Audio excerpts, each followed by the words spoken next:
pertama dari Sunan Gresik. Dakwah Sunan Gresik. Apa tuh ya?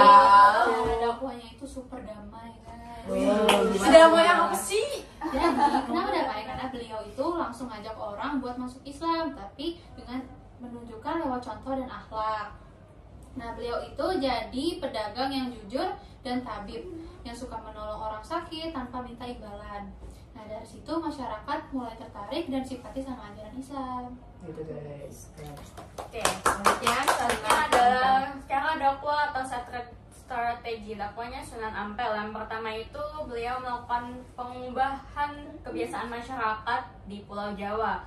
Nah, pada saat itu masyarakat Jawa nih masih banyak dengan adat-adat tapi sedikit menyimpang dari akidah.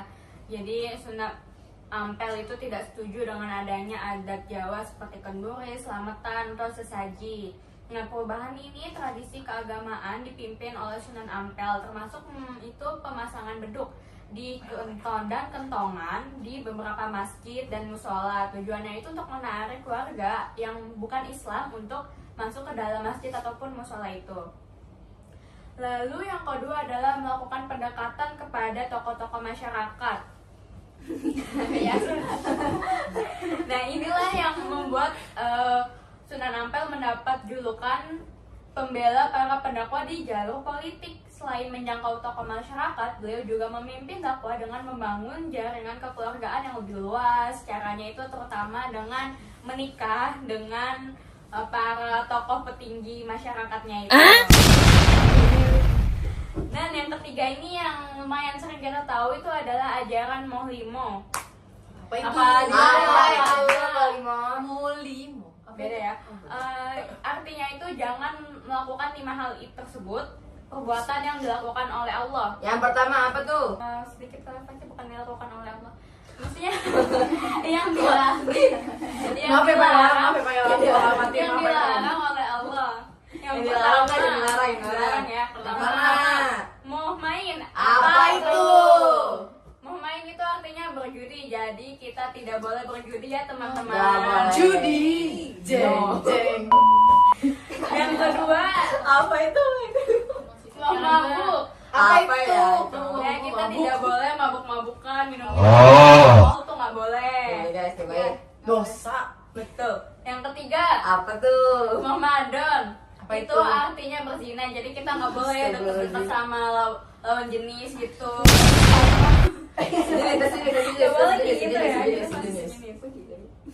Nah, yang keempat adalah muhmadat. Apa itu Muhammad? Misalnya itu kayak mengkonsumsi narkoba yang bikin Yo guys, beda. nggak boleh. Ya, guys.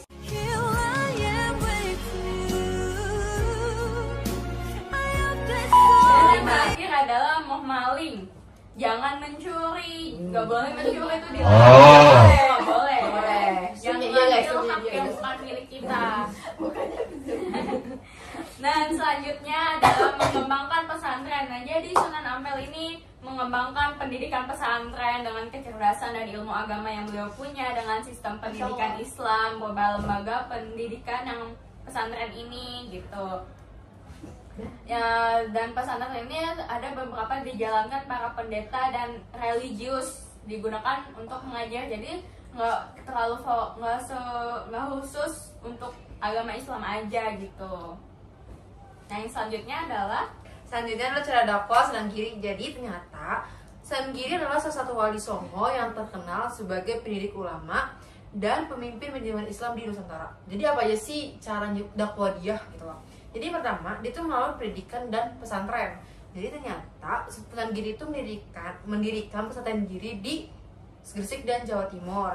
Nah, pesantren itu menjadi pusat pendidikan yang terbesar. Pusat pendidikan Islam terbesar yang pada masanya dia tuh melahirkan banyak ulama serta pemimpin penyebar Islam yang daerah lain seperti Sulawesi, Lombok, dan Kalimantan. Dan ia juga mengajarkan ilmu agama seperti fikih, akhlak, dan kepemimpinan. Selanjutnya, Sunan Giri ini melakukan dengan kesenian dan permainan anak-anak.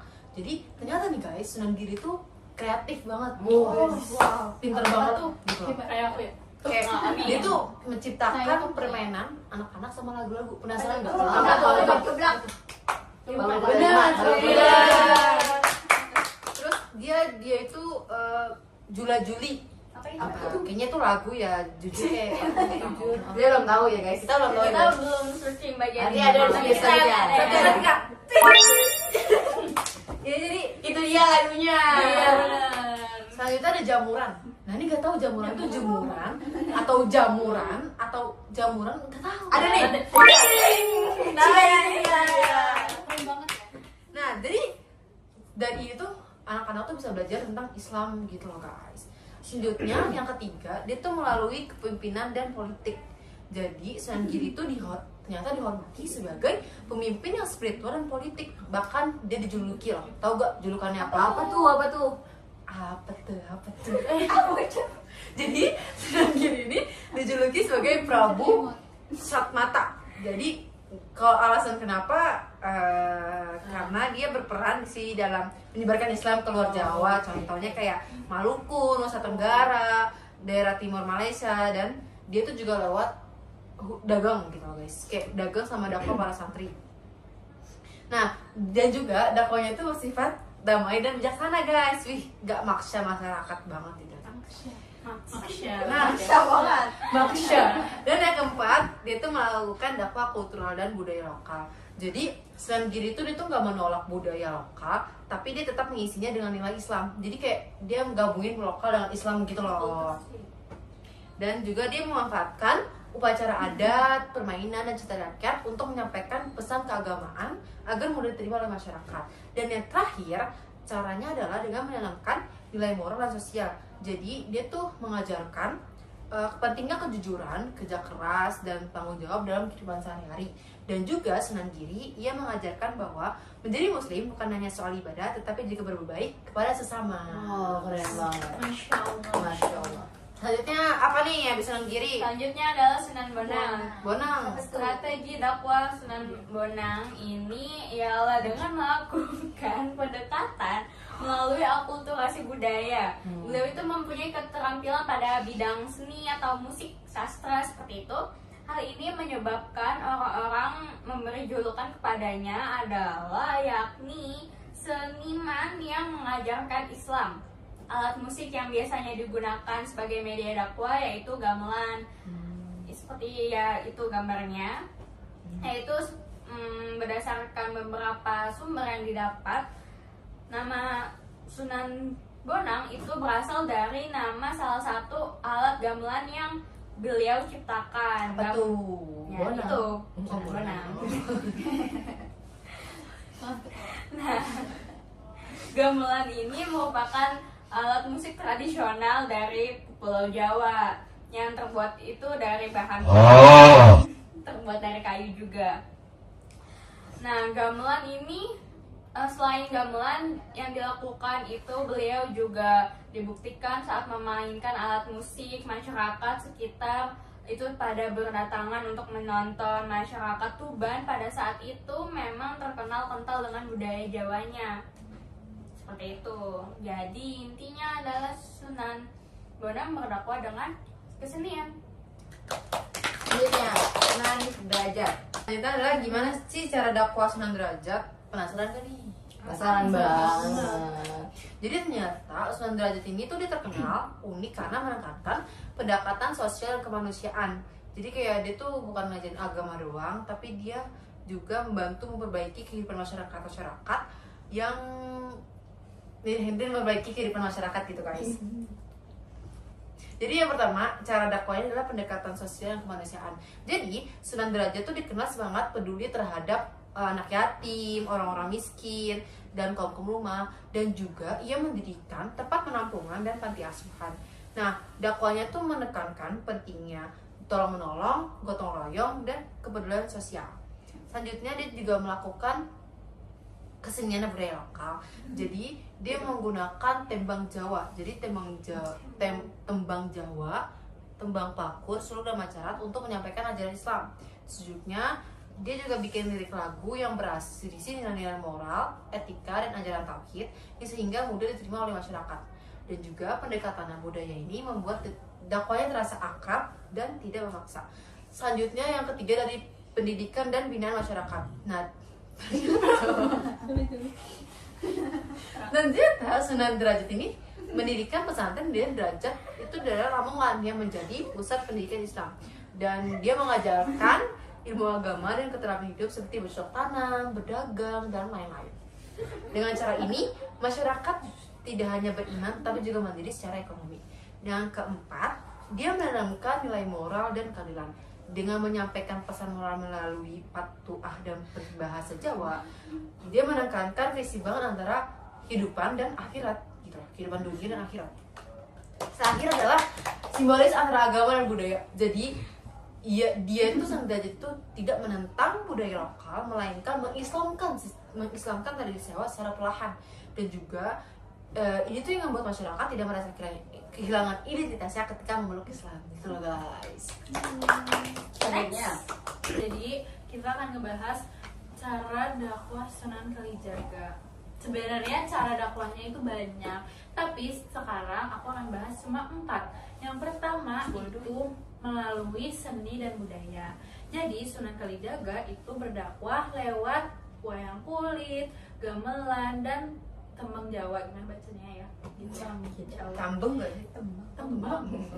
Nah, ini ajaran Islam seperti kejujuran dan keimanan dalam cerita dan lagu-lagu tradisional.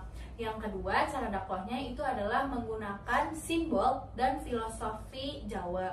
Beliau memakai simbol budaya seperti gunungan wayang yang menggambarkan perjalanan hidup manusia supaya masyarakat mudah memahami ajaran Islam.